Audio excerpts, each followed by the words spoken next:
Hey everyone, John Lorden here with another episode of Brain Scratch Case Cracked for today, August 1st, 2017. Hope each and every one of you out there is having a good week so far.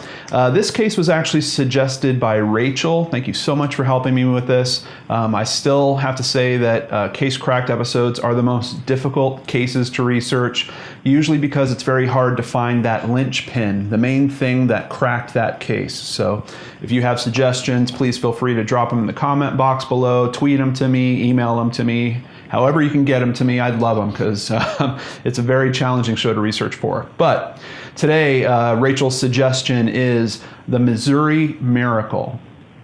October 6th, 2002, an 11-year-old named Shawn Hornbeck is riding his bicycle about a half-mile away from his home in Richwoods, Missouri.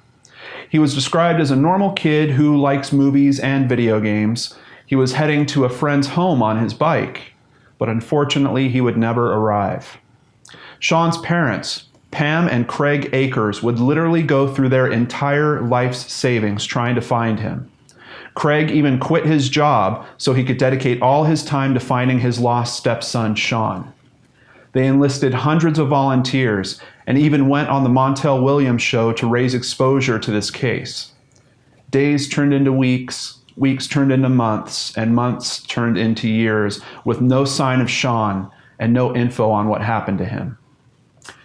January 8th, 2007, 13-year-old William Ben Ownby is last seen walking home from his bus stop in nearby Franklin County. Ben is a straight-A student and science Olympian at his school.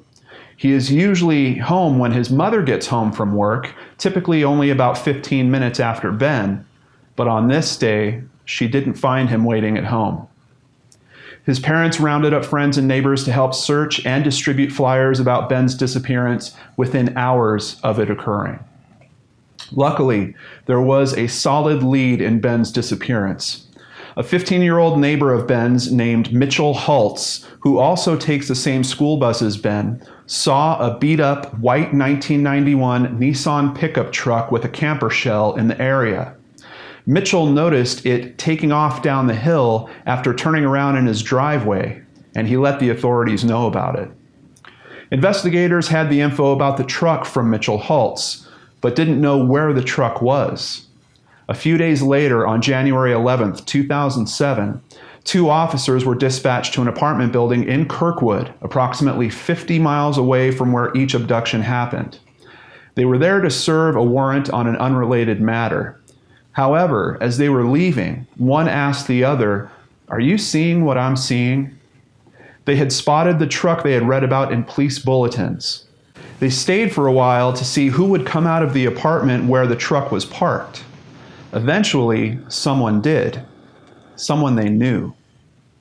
Michael J. Devlin, also known as Devo, was a 41-year-old restaurant manager of Emo's Pizza and lived in Kirkwood. He's described by one paper as a portly social misfit. He stands 6 foot 4 inches tall and weighs around 300 pounds. Emo's Pizza is a lunch spot that local officers frequent. Devlin was bringing some trash out of his apartment, and the officers questioned him. When they asked if they could take a look inside his apartment, he refused.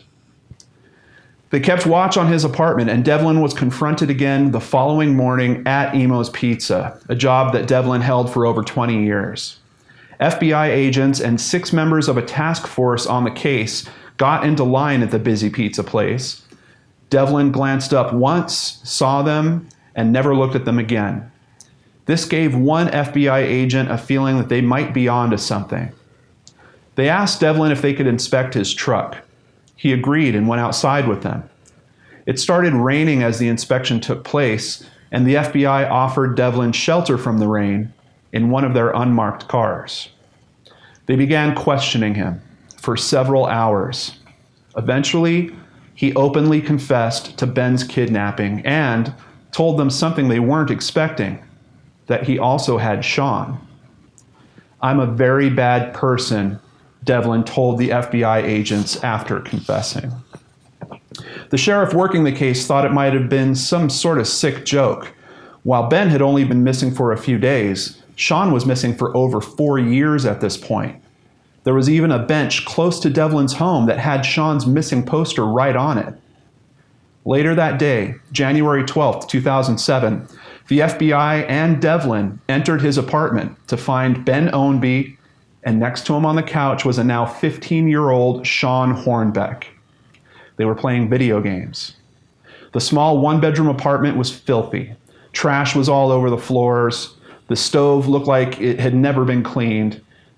As Devlin and the agents entered, Ben shot up and tried to run out the door, but ran right into an FBI agent. She put her hands on his shoulders and said, "You're safe. You're with the FBI and you're safe." "Are you going to take me home?" asked Ben. The discovery of the two boys would make national news, even landing Shawn a spot on Oprah and 48 Hours. Locals and the press would start referring to it as the Missouri Miracle. Once rescued, more details came out about their abductions. In the case of Shawn's abduction, Devlin knocked him off his bike and then drove off with him. He kept Shawn tied up for a month in the apartment, and at one point tried to strangle him. Shawn pleaded for his life, promising to never tell anyone. Shawn was also afraid that Devlin would hurt his family, so for over 4 years he lived in these conditions, acting as if he was Devlin's son or a family friend while being sexually abused. It got to the point where Devlin trusted Shawn so much, he would let him go out with friends, go on dates, and even got him a cell phone. Devlin told investigators that he had to start looking for another boy because Shawn was getting too old. On the day that Ben was abducted, Shawn was actually in the pickup truck with Devlin. Devlin pleaded guilty and was sentenced to 74 life sentences in Missouri prison, plus an additional 170 years of federal time. His total sentencing adds up to over 2,000 years. In April of 2011, Devlin was stabbed several times by a fellow inmate using 2 shivs made out of typewriter parts. Devlin was treated for his wounds and returned to prison to continue his sentence. When the inmate was asked why he attacked Devlin, he said because he was so angered by what Devlin had done to the 2 boys. Mitchell Hultz was given a new truck by a local dealership as a reward for providing the key information to Ben and Shawn's location. Mitchell, who was only 15 at that time, would have to wait another year before he'd be old enough to actually legally drive the truck he'd been given. "I'm just glad I saved him," he said when interviewed by the Associated Press about his neighbor, Ben. Ben is now 23, working and going to college in St. Louis, and he is interested in video production. Maybe we'll see him on a YouTube channel sometime soon. As of 2013, Shawn had attended private school and was working at a foundry and just taking life one day at a time. He got both of his forearms tattooed. One says respect and the other says faith.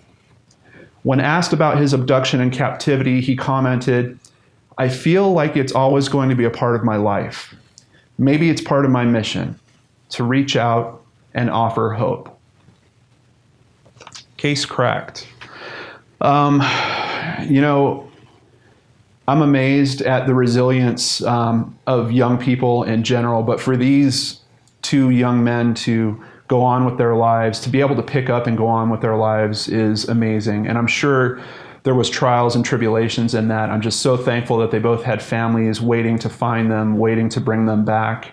And in some of the research I read, they were being very careful about reacclimating them into the family unit. Like, for example, Shawn was so used to being alone and kind of on his own that he really had trouble when he was getting back into a household with siblings and just all the noise that kind of goes on in a house like that. So very touching story on many fronts. I know some people out there might wonder if Shawn had such open availability, he was able to kind of come and go as he pleased, he had his own cell phone, why didn't he ever ask for help? And for that, the answer to that, you really have to look into what happens to victims when they're in situations like this. After being there for that long, there's a certain mentality that kind of kicks into place where the only person caring for them is their abductor. So in many cases, they can grow to treat this person just like a family member. This is the person that's giving them at least the parts of their life that they're able to enjoy, on top of, probably some horrible traumatic memories that these guys don't want to remember. But there's a unique mentality that happens around this type of victimology, especially with young people. I think because they're so malleable, they're so adaptable, and they try to make the best out of the situations they're in. So I'm just thankful that Ben was not in Devlin's home for too long, but from my perspective, 10 minutes was probably too long to be in that place. I saw some footage. I'll have the link in the sources below of the actual apartment, and it's literally disgusting. It was just a filthy, filthy mess. Horrible conditions for those boys to be living in. But in any case, a happy outcome, and I just wanted to share that with you guys. And once again, thank Rachel for sending it my way. I like that we have an outcome here where people can actually move forward with their lives, and the bad guy got what's coming to him and is sitting in prison. Thanks for hanging out with me for a bit, everyone. Hope you're having a great day. I'll see you here tomorrow, right back on the Lord and Arch channel. Take care.